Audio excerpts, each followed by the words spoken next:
नारळी पौर्णिमा किंवा रक्षाबंधन विशेष आज आपण अगदी तोंडात टाकताच विरघळणारी, एकदम मौसूत, लहानांपासून मोठ्यांपर्यंत सगळ्यांनाच खूप जास्त आवडणारी नारळाची बर्फी कशी बनवायची त्याची रेसिपी बघणार आहोत। रक्षाबंधनसाठी वेगळी विकतची मिठाई आणण्यापेक्षा अशी बर्फी तयार करू शकता आणि सेम पिठापासून मस्त मौसूत, तोंडात टाकताच विरघळणारे असे हे छान मलाई पेढे सुद्धा तुम्ही याचे तयार करू शकता। अशी मिठाई किंवा अशी ही बर्फी पेढे तुम्ही एकदाच बनवून ठेवले की अगदी 15 दिवस ती व्यवस्थित राहते। योग्य वाटीचं प्रमाण आणि खूप टिप्ससह रेसिपी मी तुमच्यासोबत शेअर केलेली आहे, म्हणून ती अगदी शेवटपर्यंत नक्की पहा।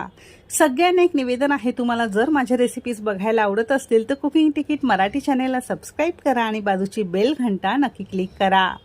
चला तर मग वेळ न घालवता रेसिपीला सुरुवात करूया। सुरुवातीला काय करायचंय, ज्याही ताटामध्ये तुम्हाला मिठाई किंवा बर्फी सेट करायला ठेवायची आहे त्याला अगदी पाव चमचा साजूक तूप चांगलं लावून घेणार आहोत, म्हणजे गरम गरम बर्फी यामध्ये तुम्हाला